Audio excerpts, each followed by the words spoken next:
अब इस फंक्शन को देखें कि ये स्ट्रिंग 1 है, ये स्ट्रिंग 2 है, और आपको पता है कि हर एक स्ट्रिंग जो एंड होती है वो नल करैक्टर पर एंड होती है। ये फंक्शन करता क्या है कि इसको अगर आप जो करैक्टर अरे है उसको पास करेंगे तो होगा ये कि इसमें एंड किधर है, जब ये चलेगी फिलहाल तो इससे इधर नल करैक्टर नहीं है, जब ये कंपाइलर इसको कंपाइल करेगा तो लास्ट में नल करैक्टर डालेगा, इसके भी लास्ट में नल करैक्टर डालेगा। अब ये स्ट्रिंग 1 है और इस अरे में स्टोर है, ये यहाँ पर पास कर, इसका जो नल करैक्टर है वहाँ पर ओवरराइट होगा, ये मैंने शुरू में स्पेस वाला करैक्टर ओवरराइट होकर ये इस स्ट्रिंग को और इस स्ट्रिंग को आपस में मिलाकर एक स्ट्रिंग बना देगा, ये वाला फंक्शन। देखें स्ट्रिंग 1 को स्ट्रिंग 2 के साथ मिला दिया। सम टाइम कभी आपको ज़रूरत पड़े एक स्ट्रिंग को दूसरी स्ट्रिंग के साथ मिलाने की, तो ये फंक्शन C++ में बना बनाया फंक्शन मौजूद है, आपको खुद से लिखने की ज़रूरत नहीं है, जस्ट आपने समझना होता है कि फ़ंक्शन करता क्या है। नेक्स्ट अब आप इस फंक्शंस को देखें। ये फंक्शंस हमें किसी भी स्ट्रिंग की नंबर ऑफ़ करैक्टर्स जो काउंट करके बताता है।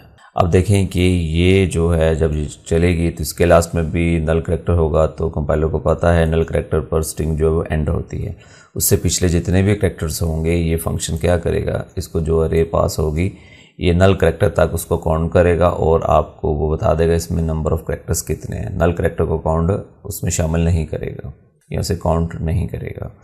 ये मैं आपको चला कर दिखाता हूँ। अब देखें 4 करैक्टर्स हैं तो वो 4 बता रहे हैं। इस तरह ये फंक्शन से सम टाइम कभी कोई किसी प्रोग्राम के अंदर किसी स्ट्रिंग का जो है ना उसका ये उसकी लेंथ स्ट्रिंग की मालूम करने के लिए फंक्शन बड़ा हेल्पफुल है।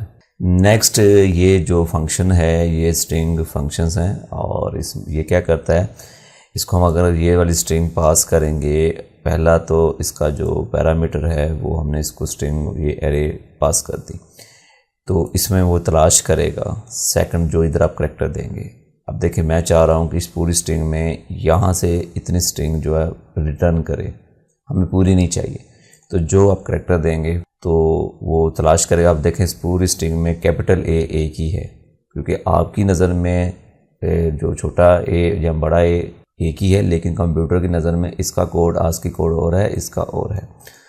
तो जैसे हम ये देंगे तो यहाँ से नाम वो लेगा, यानी कि उससे नहीं पता ये नाम आपने लिखा, वो यहाँ से स्ट्रिंग लेगा और यहाँ तक जो नल करैक्टर तक वो ये फंक्शन जो है रिटर्न करेगा। अब देखेंगे यहाँ पर जो एक वेरिएबल बनाया जिसकी डाटा टाइप करैक्टर है और इसको यहाँ पर पास कर दिया और ये तलाश करके जब देगा तो ये प्रिंट कर देगा। इसने जो नाम है वो प्रिंट कर दिया ये तलाश करके स्ट्रिंग के अंदर।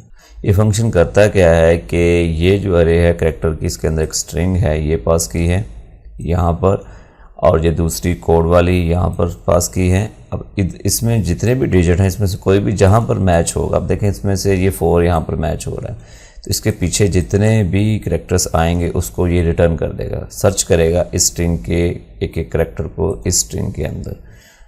तो अब देखें यहाँ तक क्या आ रहे हैं, यहाँ पर 12 करैक्टर्स आ रहे हैं, तो उसको फिर ये रिटर्न कर देगा।